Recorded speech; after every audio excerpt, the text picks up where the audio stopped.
skills training program for the graduation ceremony of Class 2023. My name is Gertie Miliar, and right here with me is Mr. Derek Yao, and we will be your MCs for today. On behalf of the organizing committee, we extend our appreciation for your presence today. On this special day, graduates with their families, friends, and even employers are gathering with us all with delighted spirit and Kaya dinala yan pride. sila sa gitna The sa journey center to kasi obtain sila knowledge and skills at this training center has finally come to an important stage.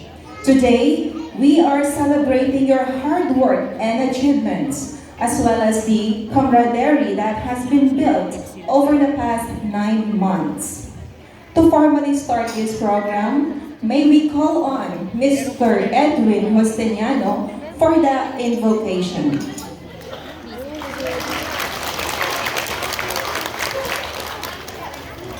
Good morning, brothers and sisters. Can we all stand and let's have an opening prayer? Let us put ourselves in the presence of the Lord in the name of the Father, the Son, and the Holy Spirit. Heavenly Father, thank you, Lord, for this wonderful morning, for gathering of friends and families. Thank you, Lord, for inviting us here to witness this wonderful celebration of accomplishments. Thank you, Lord, for the gift of encouraging our loved ones, our family members inside our house to learn new skills through this program. And thank you, Lord, for the gift of learning and the gift of teaching. And Lord, please bless us, keep us learning, Lord Jesus. Continue to give us the power, empowerment to learn new skills, and help us to give these skills a chance to apply into our lives, Lord Jesus. And thank you, Lord, for the generosity of the person or the employers who provided this opportunity. And thank you, Lord, for officials and that have made this and the volunteers that made this event possible. Always bless us and keep us, Lord Jesus. All of this, Lord, we are praying in the name of your Son, Jesus Christ, who lives and reigns with you as one God forever and ever. In the name of the Father, the Son, and the Holy Spirit. ang ambassador. Please stand still for the Philippine National Anthem. Ang ambassador ata natin yung isa yung nakama-checkered.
Okay, thank you very much. You can now take your seats.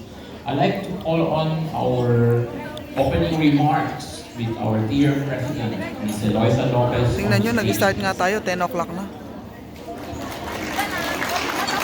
A round of applause, please. Thank you.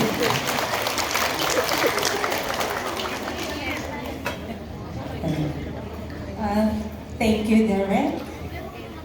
To our beloved Ambassador, His Excellency Ricardo Antonio Macaral, our Assistant Labor Attaché, Ayun, si Apa yun. Edward Ferrer, our OWA Welfare Officer Nakaupo sa center. and FAUS Advisor, Ms. Mary Vic Clarin, our dear employers, the very supportive employers, our generous sponsors, Siya pa rin their yung aba natin ngayon. graduates, distinguished guests, Kala ko friends, naman napalitan ladies na. and gentlemen. It is an honor and a Siya yung great nag-select pleasure ng ano natin. as a president of FAUS to welcome each and every one of you for the 31st FAUS graduation exercises. To my dear graduates, please allow me to congratulate each and everyone. And of course, let us all give our students a big round of applause for their hard work. Okay, thank you. After 8 months Nakikinig ka ba? of Hindi. laborious training, all of your hard works and Nagbibideo. sacrifices paid off. I know that this is not an easy task, as you had to work in completing your training while you sought to fulfill your obligations to your employers and families. Nevertheless, the time and resources that you dedicated in Hindi ako your naglalas kasi pursuing hindi this mo kaya course, i-upload sa the Facebook Filipino yan. Ay, Overseas sa Workers YouTube. in Singapore Skills Training Program at Bayanihan Center has been well spent. You are now fully equipped with your additional knowledge and skills and a new sense of self-confidence, which can be used to improve the quality of your work and also broaden your type of opportunities that are open to you in the future. Today, you are taken one step closer in realizing your dreams. So always remember that every skills you acquire doubles your odds of success. To my fellow officers, teachers, volunteer alumni, thank you very much for another successful and productive years. All of you has not only shown exemplary dedication to your work, but also exerted the best effort to improve the standard of teaching that truly benefited our students. To all the past and present volunteers, I salute you for the job well done. Likewise, my gratitude to all the Philippine Bayanihan Society, which is Sir Ranver is not here yet. So, in providing FAUS, or the Filipino Overseas Workers Skills Training Program, the Bayanihan Center facilities and the classroom used for conducting our classes. The Sunlove Homes for our nursing age students for their training. And of course, our generous sponsors from Philippine National Bank under the leadership of Ms. Christy Vicentina. And of course, Metro Bank or Metro Remittance rather, with Charia, LBC with Ms. Sharon Tordesillas, A-Freight, Ms. Maureen Shippers, and Mr. Richie Manaon. And of course, our OWA as well, Ma'am Maribig Clarin. So without all your support, FAUS would not reach this another milestone. So lastly, on behalf of the FAUS MANCOM or Management Committee, I would like or wish my express gratitude to the Philippine Embassy officials headed by His Excellency Ambassador Medardo Macaray. And of course, thank you so much for all your support and guidance. Without all your supports, because FAUS is very inspired for the embassy supports as well as our friends, all we benefit all your guidance. So we thank you. So again, for the graduates, congratulations. God bless and more power to everyone. Thank you very much for a very inspiring speech from our dear President, Ms. Eloisa Lopez. Now we're going to move on to our introduction of a keynote speaker. I'm calling on Dr. Eugene Magalinga on stage to come up, please. Thank you.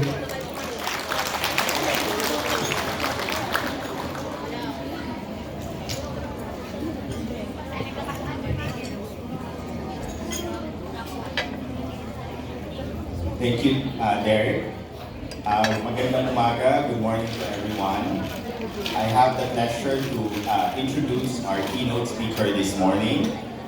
Ambassador Milardo Antonio G. Macaraeg is a career diplomat with over 30 years of experience at the Philippine Department of Foreign Affairs. Prior to his assignment at the Philippine Ambassador to Singapore, he was the Assistant Secretary to the DFA's Office of Asset Management hindi kayo and nakikinig, Support tinawag na siya. Services. Ambassador Macaraeg held various positions in Manila and abroad. He was Minister and Consul General at our embassy in Kuala Lumpur from October 2013 to September 2015. He was Consul General at our consulate in Saipan from July 2019 to 2012. Third Secretary and Vice Consul, and later as a second Secretary and Consul at our embassy in Ottawa, Canada from 1999 to August 2005. Can I get your attention, please?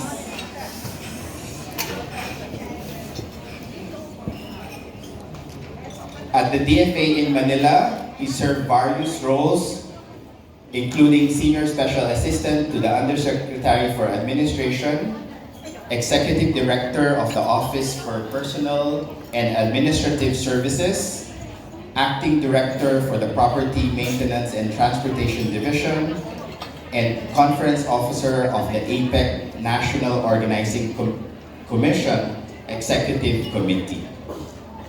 Prior to joining the DFA, he served at the Metropolitan Manila Commission, later renamed the Metropolitan Manila Authority, and this was from May 1985 to Feb 1995.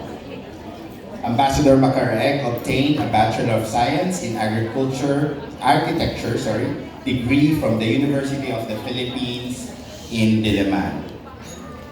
He is a widower and with the late Teresa Roslyn Salvio Macaraeg. He has two daughters, Ana Patricia and Raisa Marie. Without further delay, Amba, please give him a round of applause. Napalitan na ang bago natin. Napalitan na. Iba na.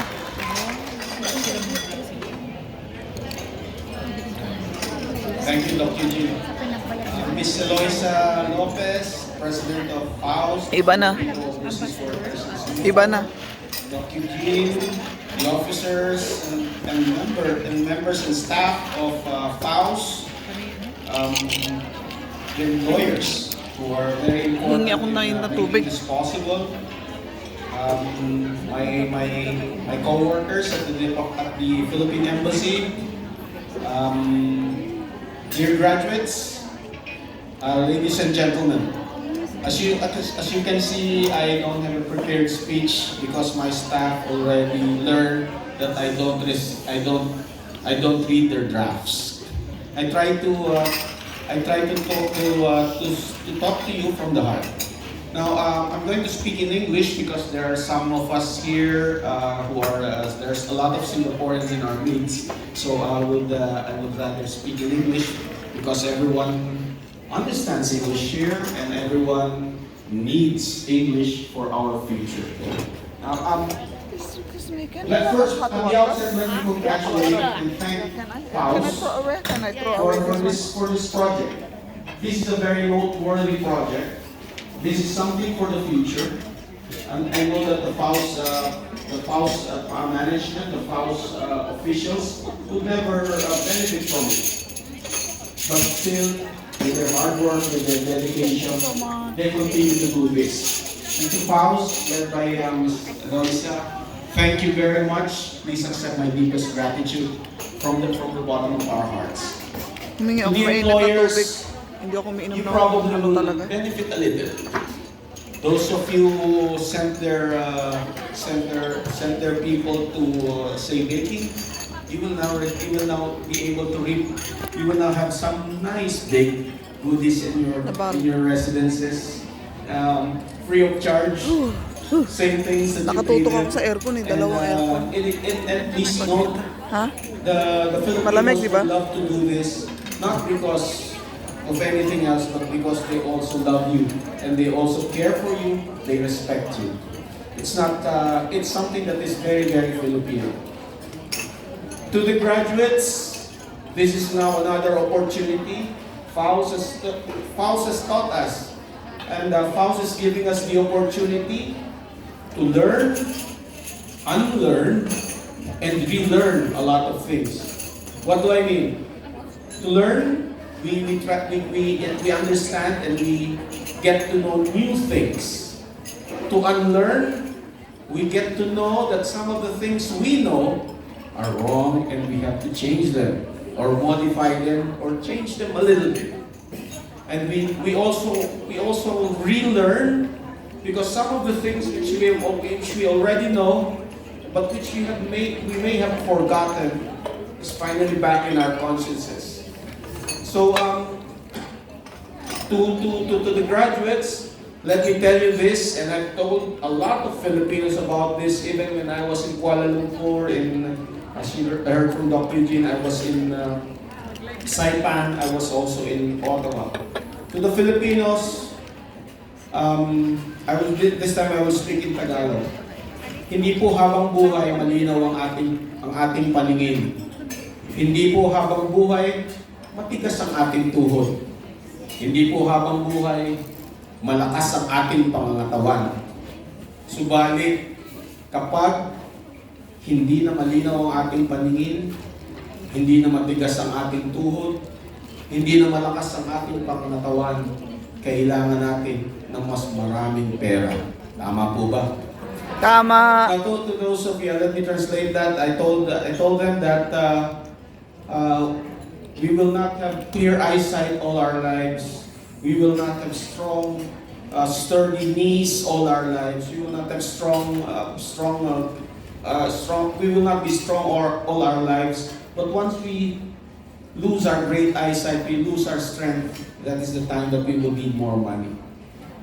So, Always see, doctor. these skills that you receive will give you the opportunity to, number one, Walk to improve your cemetery, skills lo. so that you will be more employable, perhaps earn more money, or simply perhaps to retain to retain the employment that you already have.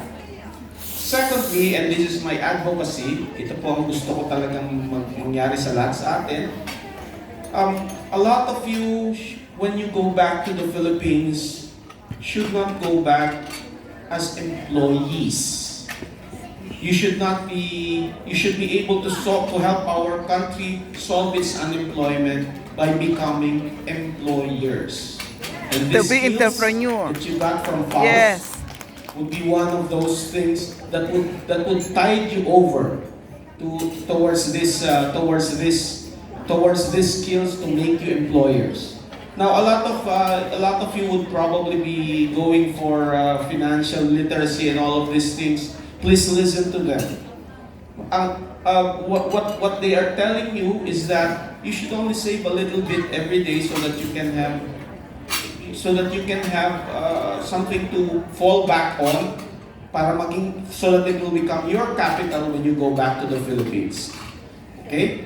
Tulad nga sinabi ko nung isang araw I'm sa already mga entrepreneur.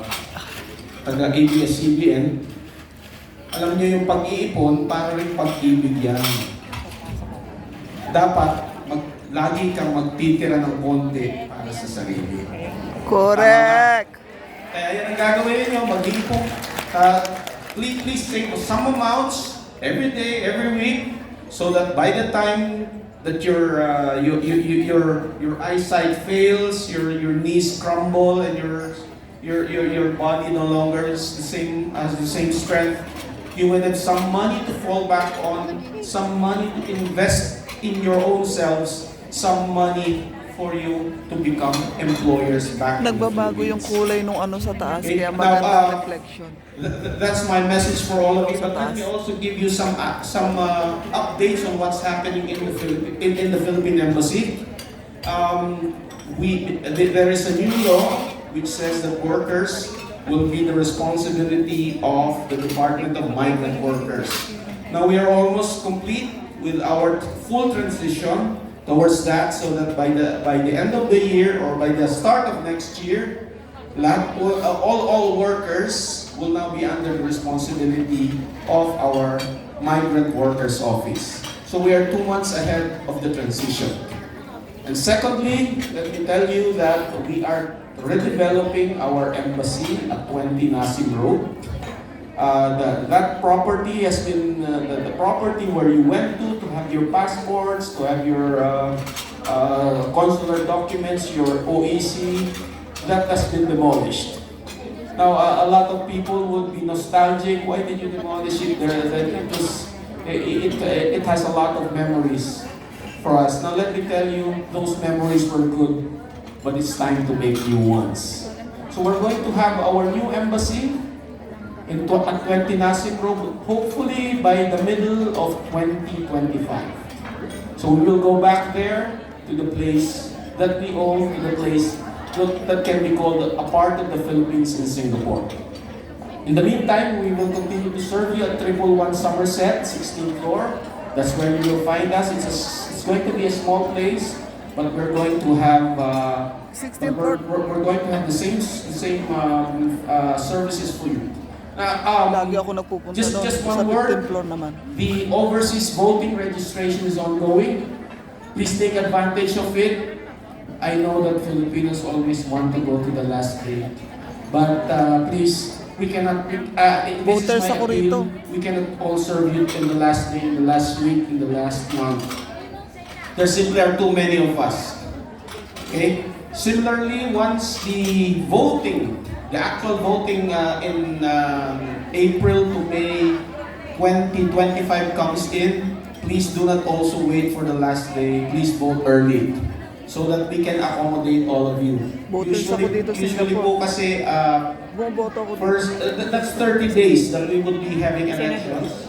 Usually first we Ang now bobotohin have mo lang more than naman hanggang almost representative. 90,000 registered President, employees. Vice President, Siguro hindi na Representative. makaboto lahat. But if 50,000 Mga vote, senator, hindi ka our pwede bumoto sa usual local kasi statistics international that na. 45,000 Absentee voting kasi. rather Bumoboto ako 5,000 dito. vote in the first 25 days and Register ako sa 45,000 in the Singapore. last 5 Isa ako sa days. mga botante rito. That's a very tall order. We cannot accommodate everyone at the embassy. Dalawang beses my na ako appeal to bumoto you is, rito.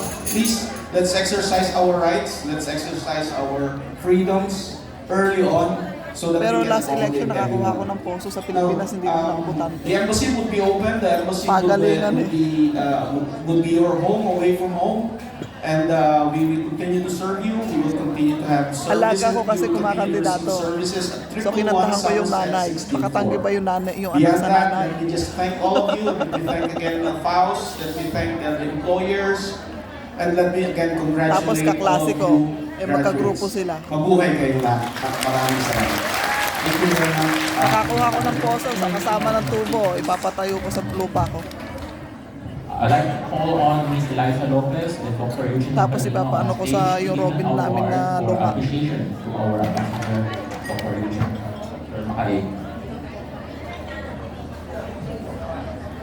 A round of applause to our ambassador, His Excellency Ambassador Macarig.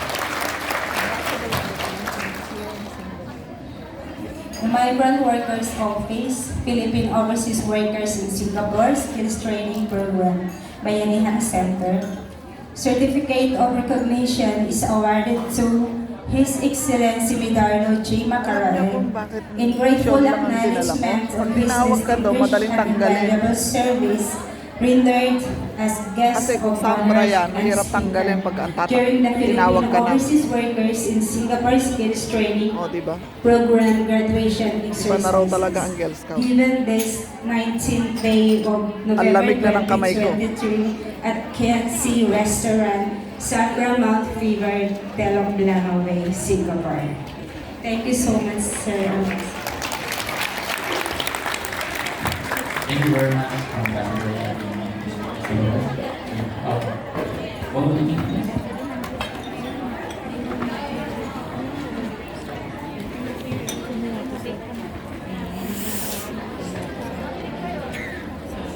Thank you very much. Mr. Ambassador, can you remain on stage, please?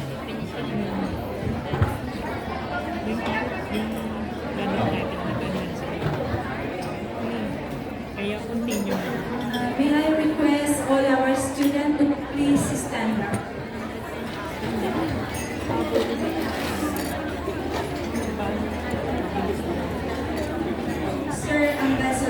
I had the honor as the president of PALS to present to you our 312 graduates. 312. Lahat-lahat tayo.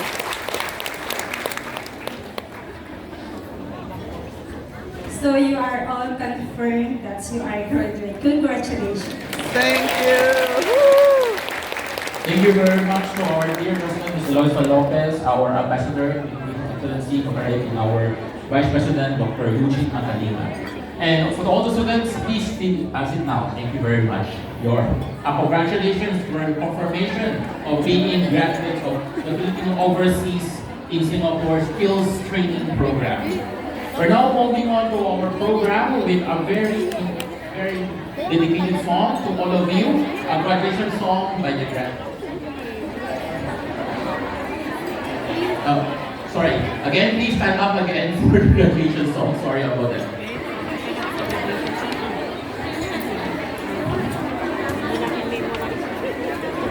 Eh na, kumanta daw kayo. Sige, kumanta kayo. Ayan na, may kakanta naman dyan.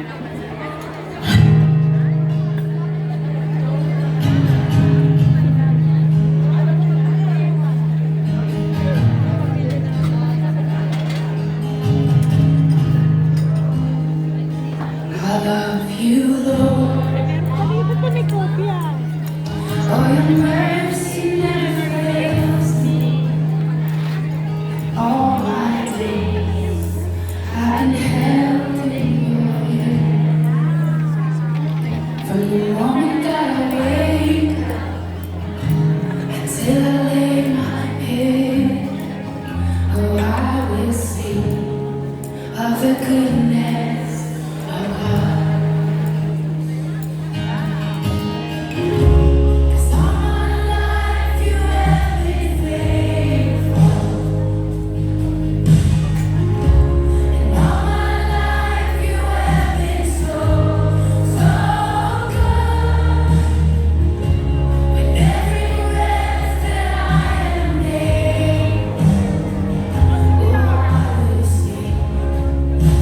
Good.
That was a very heartfelt graduation song. Once again, congratulations, students.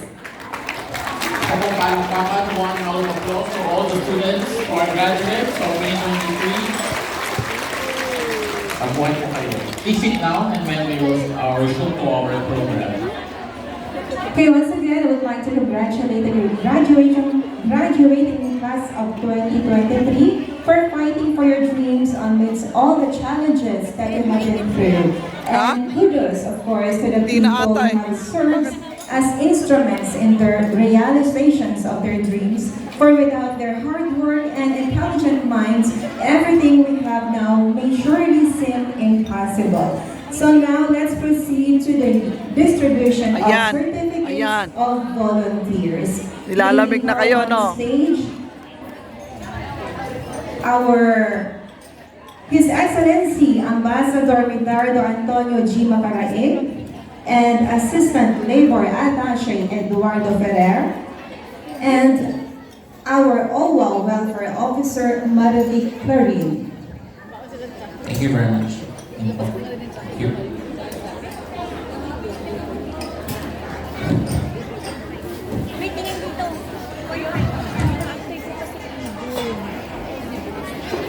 In appreciation to our volunteer teachers who have sacrificed their time to actually give inspiration and give knowledge to all you graduates, we'd like to give our appreciation certificates to the following teachers and administrative staff. Starting with our first teacher, Miss Basilisa Abueva, Dressmaking and Tailoring. Ano yan? Bigay na ng certificate? Hindi, volunteer.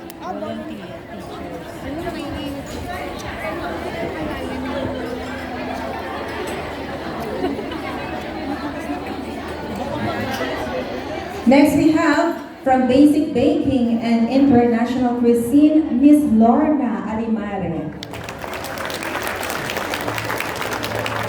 For aromatherapy, Miss Janet Nancy Kawila. Also from Aromatherapy, Julieta Centino.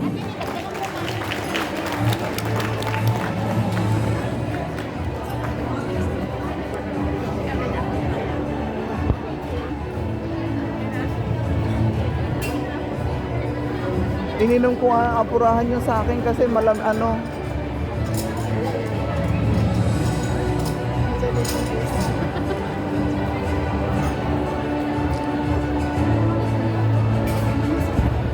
Yan ang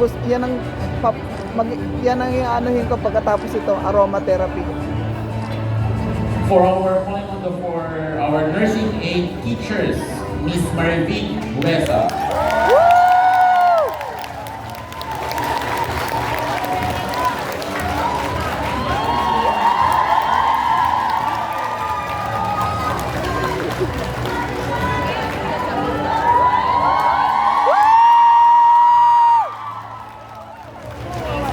Next, from Nursing Aid, Miss Lizelle Cristobal.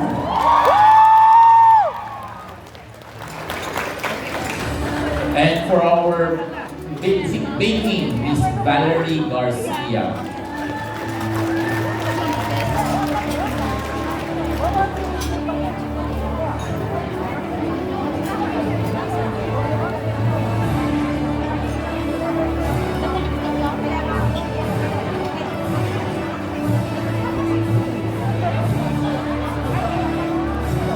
Next we have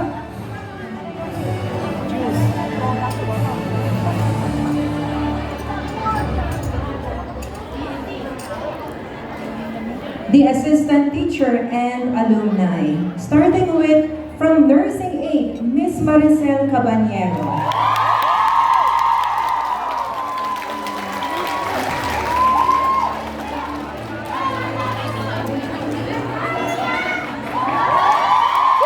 Miss Ana Luz Ledama.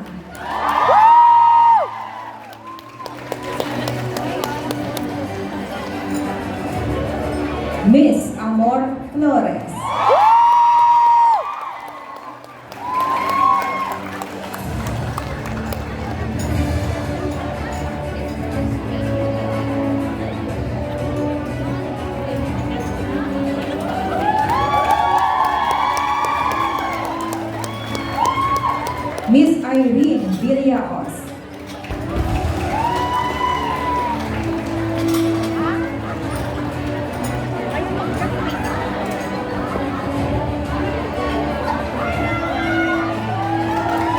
Miss Lorin Casupo.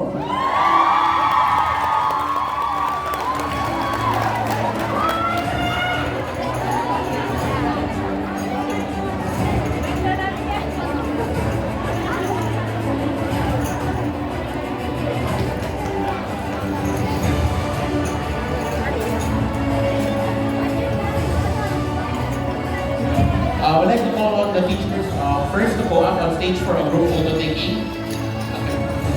Yeah. So we don't. Yeah. Kuripot man siya. Magkamayin mo na, chopstickin mo pa ba yan? Mahirapan mo yung buhay mo, ate. Pilipino naman tayo, oy. Ate, tuyo yan na chopstick na ano, hindi mo na kailangan chopstickin.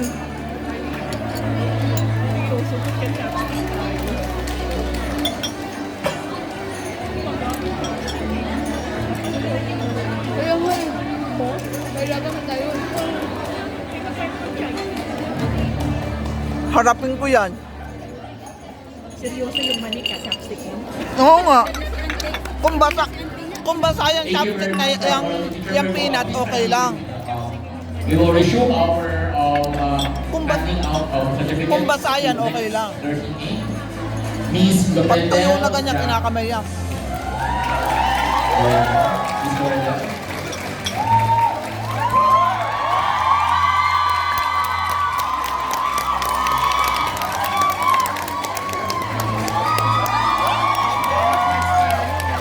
Next one is Melissa Haya.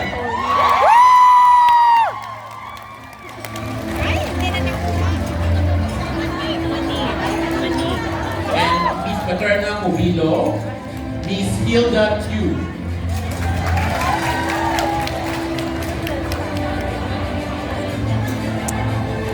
Kawawa naman yung kukonti ang estudyante, walang ganong hihiyaw. Miss Maria Teresa Elvano.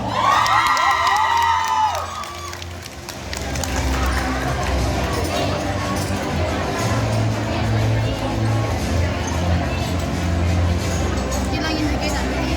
Now moving on to nursing assistant teacher and alumni for aromatherapy, Miss Charita Cayetano.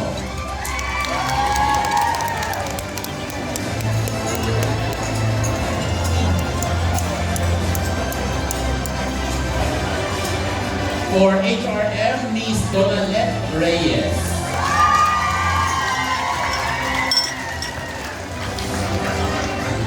Kunin nyo na nang hindi na nila makita. Kaya na, okay. Reload na. Dapat nagbaon na tayo sa namin. Okay, now let's proceed to the assistant teacher and alumni from Advanced Baking, Miss Rosalie Quijano.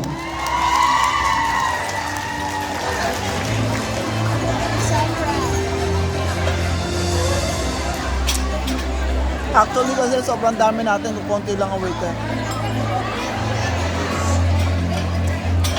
Next, Miss Renny Banaya. Yes, ma'am.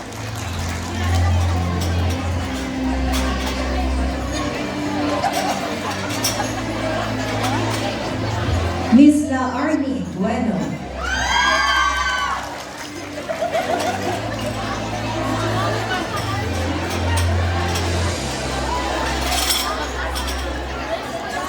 $40 minutes na. Miss Selena Covera.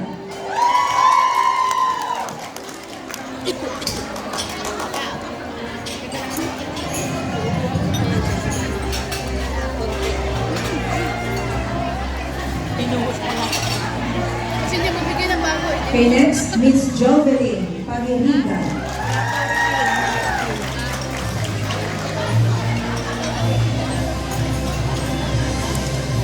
Tumawag nga ako ng kalbo. Sila may flower, kalbo ako wala ah.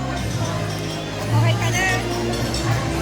Miss Liwayway Paz.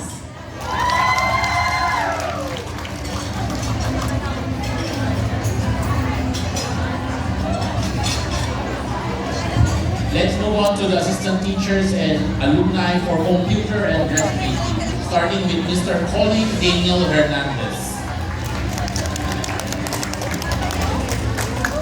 Ang ganda niya. Miss Po Mary Pauline Han.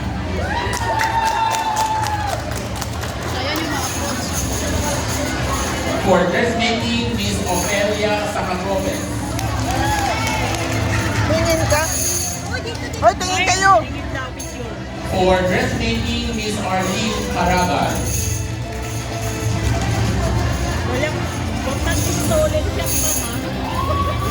Ang bawal lang ako. Then Miss Raquel Alagenda. And last but not the least, Miss Carmelita Manadel. Huwag daw kayong mag-alala, walang stolen ngayon. For assistant teachers, and please come up to stage for a group photo. Assistant teachers, those who were called just now, please come up for a group photo.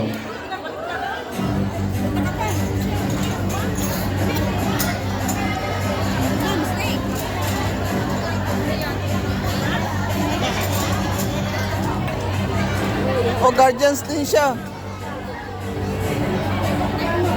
Pareho kami may marka, yun o.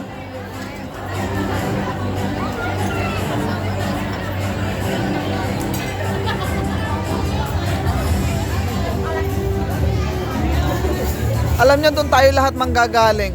Tatawagin tayo doon, lahat tayo manggagaling, tatayo tayo doon. Ayun na, pinag-picture na si Mama Thank you Maricela. very much. His Excellency and Mr. Mutaraim, Ambassador Mutaraim,